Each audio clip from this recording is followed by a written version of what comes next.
It is winning season at MyBookie. Use promo code Gators on a deposit of $50 or more, and you can receive up to $200 in cash instantly to your MyBookie account. Bet anything, anytime, anywhere with MyBookie. Gators Breakdown, because there's never a dull moment in Gator Nation. The Gators Breakdown podcast is ready to go. I'm your host, David Waters. You can find me on social media at GatorDave_SEC, at Gators Breakdown, bringing you, here we are, Florida, Arkansas, and a not so easy game for the Gators despite the record for Arkansas. We'll get into the reasons why here on this episode of Gators Breakdown. Big time preview here, going over all the changes. This episode, this preview will mostly focus on all the changes going on the offensive side of the ball for Arkansas. And there's a lot of them. I went back the last couple of weeks. Everything Sam Pittman has said, everything KJ Jefferson, the quarterback, has said, and all the changes that are coming up in this Arkansas offense. So, hey, look, there's a reason they've made an OC change. They have not been very good on the offensive side of the ball this year. We'll get into all of that right here on this episode of Gators Breakdown. We'll take a look at the other side and matchups for the Gator offense against the Arkansas defense as well. But we're going to really focus on all the changes for this Arkansas offense coming in to this weekend's noon kickoff in the Swamp for the Gators. So everybody, smash that like button right here if you're watching the YouTube version. Subscribe to Gators Breakdown if you haven't done so yet on YouTube, on your favorite podcast platform. All this stuff going on now. Hey, if you're in Gainesville right there on Friday night, of course, go Florida Victorious, Conjuring Ballpark.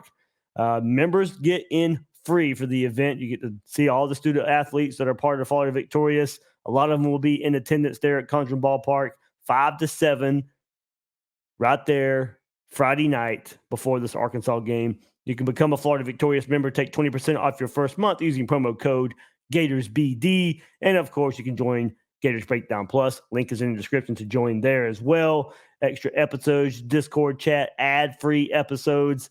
Really, really helping you out there if you want to get straight to a lot of this action. So, hey, I got to take advantage of football season a bit here. But, hey, if you don't want to hear so many ads, Gators Breakdown Plus is the way to go. All right, here we go. Let's get into the preview a little bit. As I said, we'll start on the Arkansas offensive side, all the changes going on there against this Gator defense. Let's take a look at stats on that side, and then we'll take a look at the stats on the other side later on. But, of course, if you look at Arkansas's total offense, 122nd in the country, going against Florida's 34th in the country total defense. A lot of that's been not trending so well for the Gators lately, especially in conference play. But right now, if you want to take a look at a generic look, I've chronicled it on GatorsBreakdown.com. We chronicled it earlier this week as well, where Florida's defense in SEC play not so well right now. So in total defense in the country, 34th. If you go straight to SEC play, it's 10th in the SEC. Giving up 416 yards in SEC play. I'll let you know the difference right here if you look at this graphic. Total defense, 334. Florida's giving up 416 in SEC play. So there's a disparity right there. But, hey, this is about the easiest way to compare right here. Arkansas, of course. And all the cupcakes, everybody's played cupcakes. Enough conference games have been played. So here's a basic barometer we'll start with right now. But, this does not speak too well for Arkansas's offense. 122nd in the country. Dead last in the SEC at 305, basically 306 yards a game going against Florida's 34th ranked defense, 6th in the SEC, giving up 334 yards a game. If you look at scoring offense for Arkansas, it's 73rd in the country at 26.5 points per game.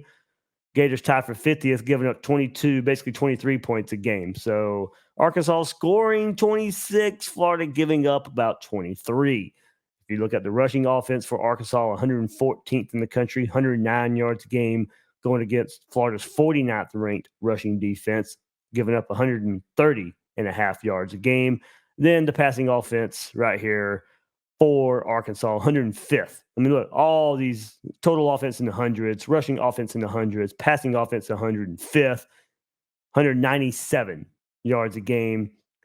Florida 35th in the country. A little misleading there for passing defense, giving up 203.5 yards a game. Of course, really, really boasted by the easy cupcake games there for Florida. But passing efficiency defense, that's where it hurts Florida right now. 106th in the country. Arkansas is 51st in passing efficiency. So something there to look out for. We know the explosives Florida's given up on that side of the ball. But hey, let's take a look at all the changes going on in Arkansas right now. And look, I mean, Florida, of course, can't get sacks, can't get tackles for loss, going up against an Arkansas offense that, hey, Dan Enos, he's fired as Arkansas offensive coordinator. Happened after their last game. They've had a bye week now. Sam Pittman has turned to wide receiver coach Kenny Guyton to call the plays for Arkansas's offense. And look, Guyton, 32 years old, very, very young, of course. Third season at Arkansas, was part of that Kendall Briles offensive system there before he left Arkansas. And look, he's drawn constant praise from Sam Pittman and the work he's done with the wideouts. He was wide receiver coach. So Pittman did say he knows the offense.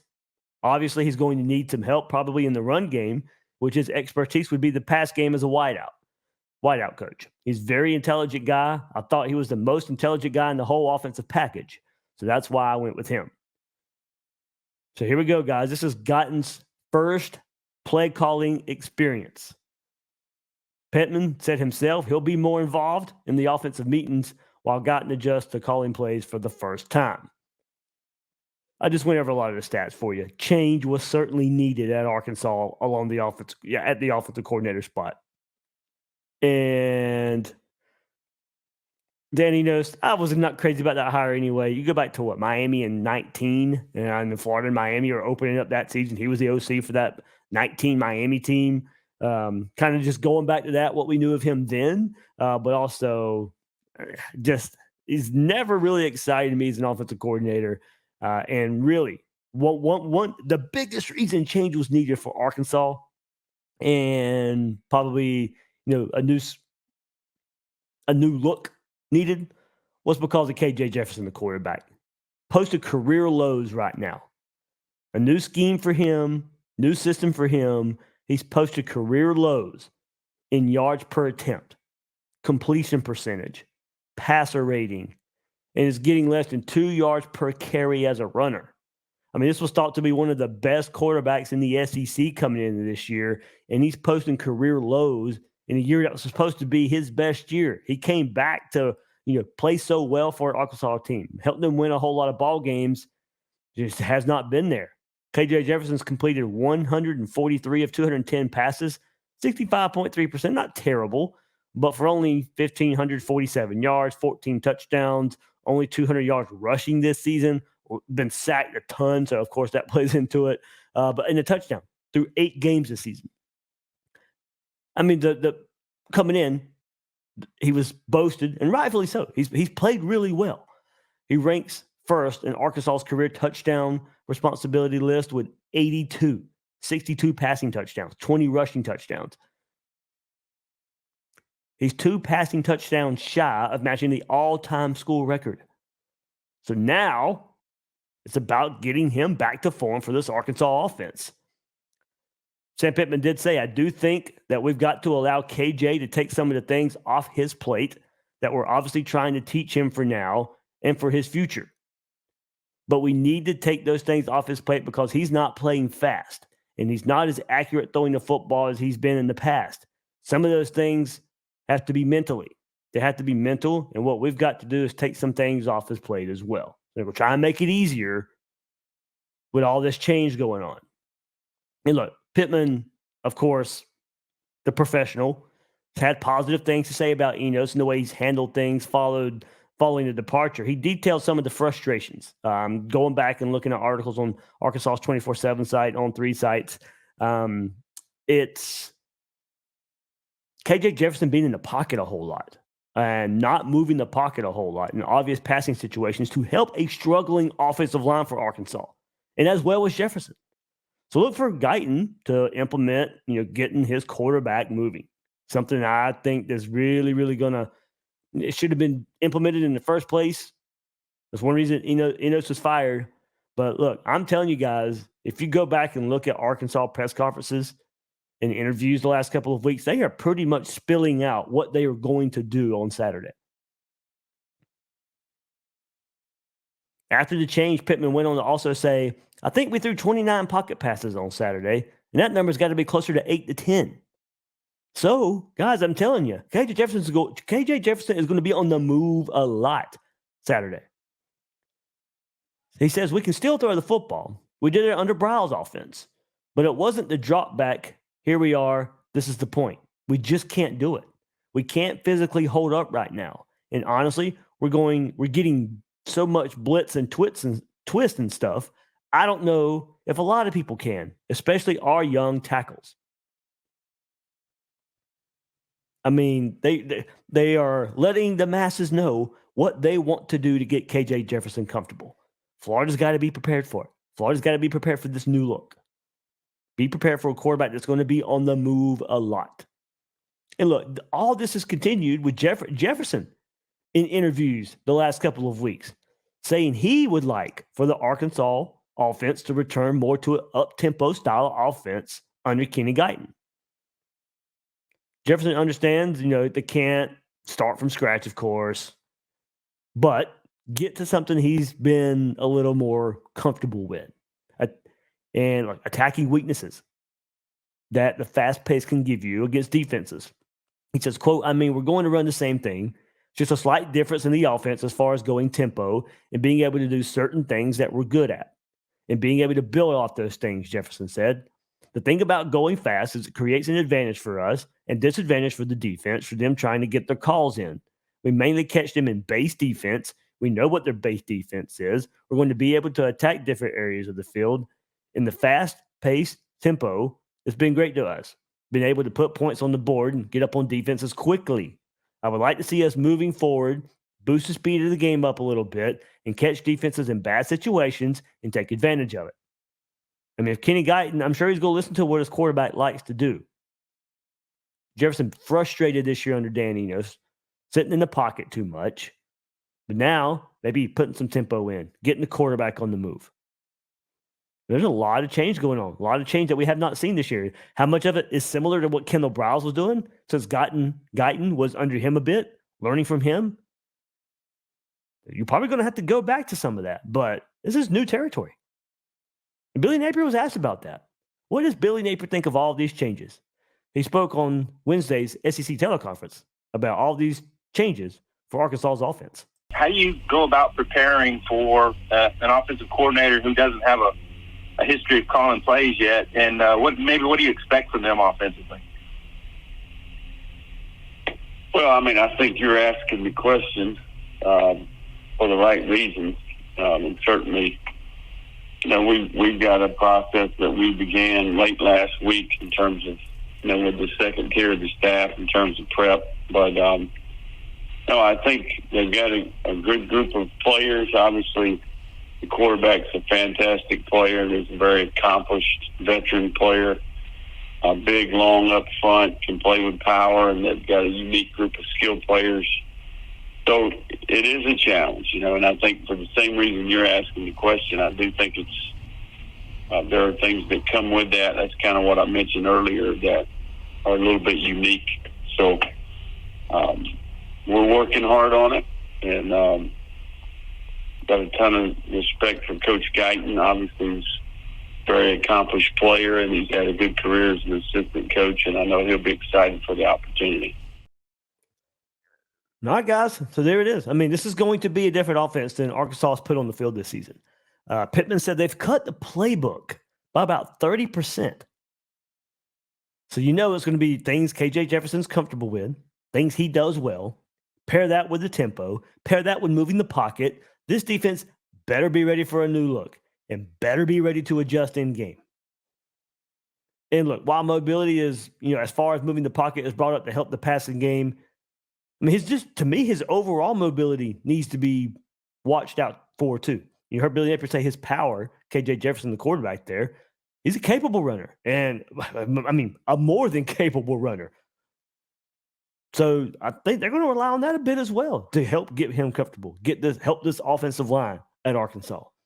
They'll continue to rely. They've lived off of short passes this year. And so now with the tempo and to help your offensive line, continue to see that. But look, there's only so much you can do to mask a bad offensive line.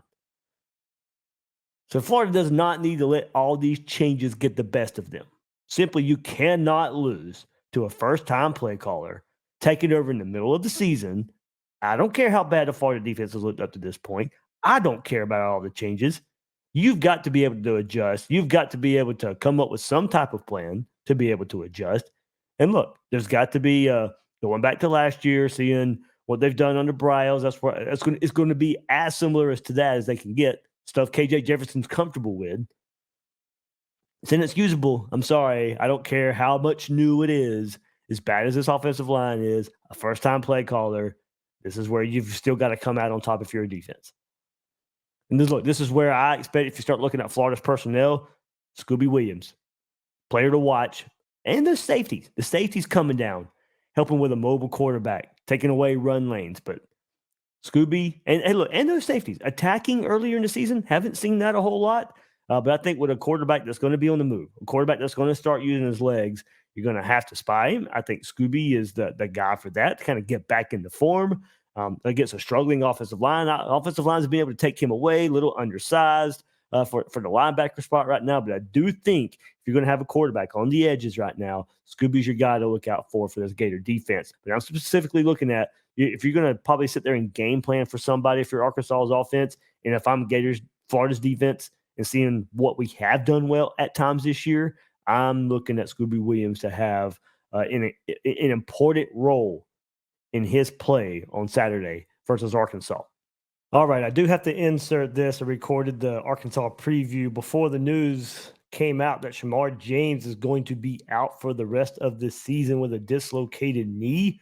Billy Napier said dislocated kneecap, which will require surgery. It's supposed to be out for about 4 months. So Billy Napier wants him back for spring practice. So, oh man, he started all 8 games for Florida this season. Of course, leads the team in tackles with 55 and second in tackles for loss for Florida.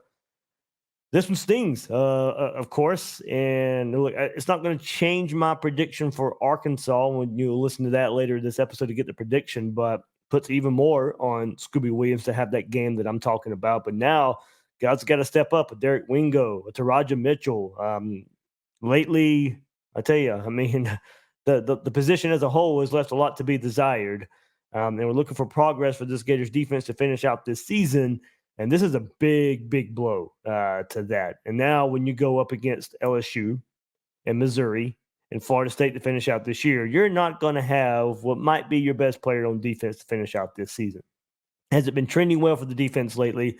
This is certainly a big hit. But I did want to get this in here. Wanted to update this episode with that news right there for Shemar James being out for the rest of the season. So that means, of course, we'll miss this Arkansas game and the rest of Missouri, LSU, Florida State. Big blow for the Gators. Think they get past it here still against Arkansas. But, hey, look, Tyreek Sapp also questionable. Cam Jackson questionable for Arkansas as well. So Gators defense beaten up. A couple of other skill players to look out for Arkansas. Wide receiver Andrew Armstrong. Definitely KJ Jefferson's go-to receiver this season. 43 receptions for the Hogs, 520 yards, 4 touchdowns through 8 games. So first year at Arkansas has recorded at least 1 catch in 24 consecutive games dating back to 2021, even as a transfer. So, but the big storyline, besides the change going on offense for Arkansas, is running back Raheem Rocket Sanders. Kind of to be determined right now if he'll play Saturday versus the Gators. He's a really good running back. Thought to be coming into the season one of the country's best running backs. Injury-plagued season so much. He was hurt in the season opener versus Western Carolina. But look, guys, he was a preseason All-American. He's missed 5 of the Hogs' 8 games this season. Missed Kent State, BYU, LSU, Bama, Mississippi State. He started all 13 games last year, emerging as one of the nation's best backs. He had 1,400 yards last year, 10 touchdowns, 28 receptions for 271 yards, 2 scores that way as well. So he's a threat in the passing game as well. So as a result, losing all that. A very balanced attack for Arkansas with Jefferson and the running backs. Arkansas has gone from ranking second in the SEC with 236.7 yards per game last year to ranking just 12th right now in the SEC with about 110 yards. So he was listed on the depth chart to start. Well, Sanders, he's practiced Monday, practiced Tuesday. Sam Pittman said hopeful he'll play on Saturday, so they could be getting a really, really good running back to throw into the. And look, it doesn't look like he'll be 100% given all this. He has been limited in practice, but he is back practicing for Arkansas. So certainly a storyline to look for there for Arkansas getting a skill player back. All right, we got to move to the other side of the ball. Arkansas's defense versus Florida's offense. We'll get into that. But first, when your money's on the line, choose a trusted sports book that gives you the tools to win, like MyBookie. At MyBookie, it doesn't matter if your team is up or down. You can easily cash out or bet the game live to come out on the winning side. Use MyBookie for daily odds boost, same game parlays, and take advantage of a huge prize pool contest. Plus, MyBookie has a no strings attached cash bonus that lets you deposit and withdraw quick. Just use promo code Gators on your first deposit and receive up to $200 in cash. That's promo code Gators to claim your own cash bonus now. Try the MyBookie money bag to grab a potential Super Bowl front runner at long shot odds. So bet anything, anytime, anywhere with MyBookie. All right, let's go back to the stats. Florida, Arkansas, and look, through 8 games, Arkansas ranks 5th in the SEC and number 32 in total defense. Going against Florida's 52nd ranked offense, 411 yards a game there for the Gators. Arkansas allowing 333 yards a game. Florida gaining 411. Gators tied for 68 scoring offense, 28 points a game. Going against the 50th ranked scoring defense, Arkansas giving up 23 points a game. So Florida scoring 28, Arkansas giving up 23. The Gators, 89th rushing offense in the country, 137.3 yards a game. Going against an Arkansas defense, 52nd in the country, giving up 131. So you got to think Florida gets at least 130 yards a game over this game versus Arkansas. Hopefully more than that. Passing offense, Gators 35th in the country, 274 yards a game. Going against Arkansas's pass defense, that's 32nd in the country, giving up only 201 yards a game. So, strength on strength, Florida passing attack versus the Arkansas pass defense. But where Florida probably could take advantage is Arkansas, much like Florida, the passing efficiency. They're giving up big plays. They're 103rd in the country in passing efficiency. Florida's 19th in the country passing efficiency on offense. So there might be some big plays there in the past. I don't know how consistent the passing game can be, but the big plays that Florida has struggled with this year, hey, they might be there versus Arkansas. But what gives you a little bit of reservations is you go to the bottom of the statistical rankings here and look at Arkansas. They're tied for 26th in the country in sacks. About 3 sacks a game, 22 on the season. And tackles for loss per game. They're tied for 21st in the country. About 7 a game, 55 on the season. So look, they're very similar to Florida in the regard of overall good passing stats on the season. Not so much in SEC play, but they're giving up some big plays. So the scary thing, of course, for Arkansas is being able to get to the quarterback. Tied for 26 in the country. As I mentioned, 22 sacks on the season, 3 a game. Give up big plays. Florida struggled on third down all season. So this is the worry for me. With those sacks, with those tackles for loss, Florida struggling on third down all season. Those numbers that Arkansas and them proving they can get in the backfield, it's got to be worrisome for Florida. Being in third and long in this game, they've been so much this season. So for Florida, with Arkansas proving what they can do, Florida's got to find a way to limit the hits, limit the pressure, limit the sack on Graham Mertz. Doesn't matter what the run game does if Florida continues to get some of these big lost yardage plays. So the key to the game is not taking big yardage losses and protect Mertz. And look, part of that is the key player for me in this game is Graham Mertz as well. Not all the sacks this year are on the offensive line. He's playing a big part in that too, for as good as he has been this year. I'm not trying to detract from what he's done. But as the season progresses and we're seeing where Florida's struggling a bit, he's played a part in that a bit as well. So he's got a key player for me is because he's got to be able to make a play when it's there. Check down if it's there. Get rid of the ball if it's there. It's okay to throw it out of bounds. Now, we don't need the intentional grounding that's come along with it a couple times this year. But it's okay to throw. I mean, the completion percentage, it can take a couple percentage points hits. Throw the ball out of bounds. It's fine. He's been pretty good at protecting the ball as far as the interceptions go this year. But when the pressure got to him last week at Georgia, of course, one fumble, Florida recovered, but still a big yardage loss. One was a turnover that he fumbled. So you got to take care of the ball, but more specifically for this Arkansas defense that can get tackles for loss and sacks, hopefully Graham Mertz can help the offense. Because look, the offensive line is probably going to give up some. No doubt about it. It's probably going to happen. And the ones Graham Mertz can help himself in the offense let's limit some of these so Florida's not in third and long so much. And maybe the third down conversion percentage is a little higher. So limit the big yardage whenever possible. I'm eager to see what Florida's run game does.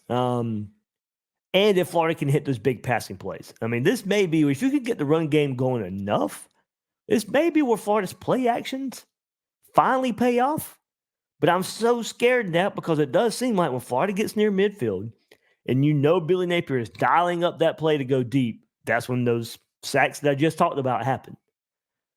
But I do think the run game can be there enough for those big plays to happen in the play action passing game. So this is going to be complementary football on the offensive side. I talked about it last week versus Georgia. The run game was kind of there a bit. Game got out of hand. Maybe very similar this week. Complementary football on the offensive side. Get the run game there enough. Let those play action shots be there. And hopefully it all comes together enough where the offensive line protects. Graham Mertz has some time. And there's the shots down the field. Because Arkansas will give up the big play through the passing game. And I think for Florida to hit a lot of those, it may be off play action with the run game going as well. All right, linebacker Jaheim Thomas for Arkansas. A couple key players here for their defense. SEC third leading tackler this season. 74 total stops. 6.5 tackles for loss. 3.5 sacks. So if you want to start looking for a player there that might be in the backfield, he's going to be one of them. Transfer from Cincinnati. Has a team-leading 5 double-digit tackle efforts this year and has 6 double-digit tackle games for his career. And then, of course, the one everybody's circling, defensive end Landon Jackson, solidified himself as the Razorbacks' most dominant pass rusher this season. Leads the team in tackles for loss with 10.5. 10.5 tackles for loss. He's got 5.5 sacks on the year through 8 games. Woo. Certainly making plays. He was the SEC Defensive Lineman of the Week. Career best 11 tackles. 3.5 tackles for loss. 3.5 sacks against Alabama. They lost that game, and he was still SEC Defensive Lineman of the Week. It was the most by a Razorback since, you'll know this name, Trey Flowers in 2014. Of course, he transferred from LSU, played in 5 games as a true freshman in 2021. So there you go. It's offensive, defensive preview, of course. Not going to be an easy game. Not going to be an easy game at all. I don't think so. One more time, I know I shared it earlier this week when Will and I were on the episode together, but one reason this won't, because it hasn't been easy for anybody this year versus Arkansas. We will take a look at it one more time their results from this year: 2-6 overall, 0-5 in conference. They've lost 6 straight games, 2-2 at home, 0-3 on the road, 0-1 in a neutral site game versus Texas A&M. So they're still 6 straight games, still looking for their first road win. Opened up the season 56-13 over Western Carolina, 28-6 over Kent State the next week, and then starts a 6-game losing streak. Lost to BYU 38-31 at home.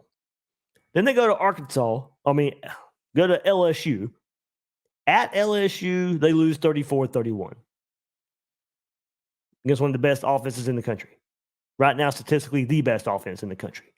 34-31 loss to LSU. And then their biggest loss so far, 34-22 to Texas A&M in the neutral site game. And then at Ole Miss, 27-20 loss.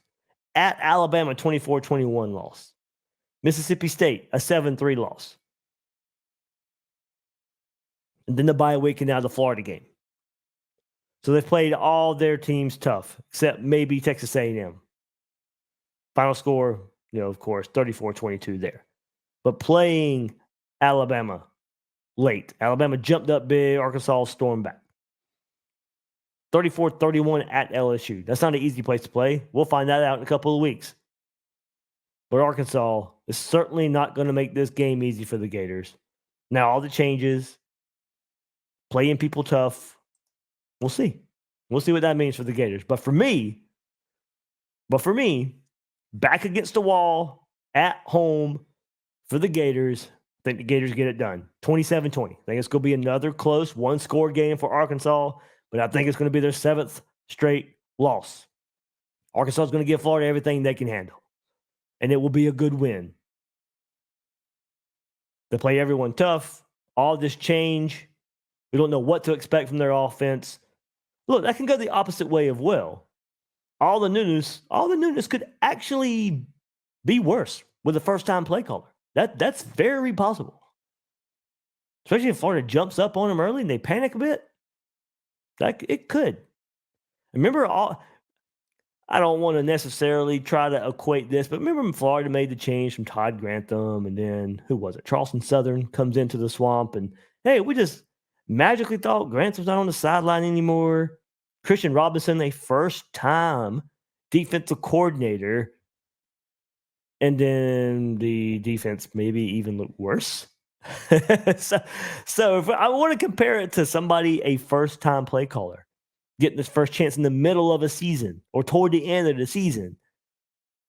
Okay, it could. Don't get me wrong. You got KJ Jefferson to kind of rely on to help you a bit here. Sam Pittman too, an offensive coach, more with the offensive line background.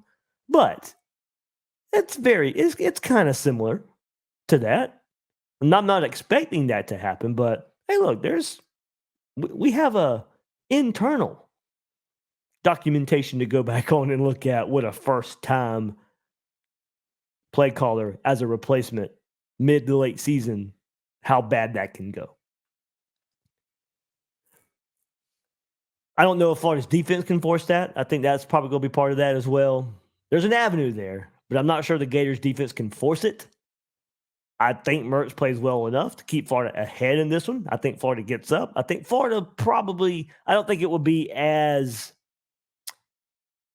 prominent as Alabama and what they did, because I think they jumped up. I think they won 24-21. It might have been 24-3 at some point. Maybe. Am I making that up? I'll click on it right here since I got it up. But I think it was something like that. Let's see. Bama. No, okay. It was 7-6 after the first quarter. So they were up 21-6 at one point. But I do think Florida gets up, kind of in control, but the game's still hairy. But I do think Florida run game helps Graham Mertz a bit, helps him along, keep the Arkansas defensive front at bay most of the time. They'll get behind the line of scrimmage. But look, I think this Florida team shows up. They know what's at stake. They've shown up when questioned after losses this year. Go back to last year. I thought they responded well after getting beat by Georgia. I think it continues this year. Florida gets their 6th win, gets bowl eligible, and gets a win at home right there. So, all right, there we go. There's your preview. Florida, Arkansas, all the changes on offense, how I see it playing out. 27-20, a lot of field goals in this game.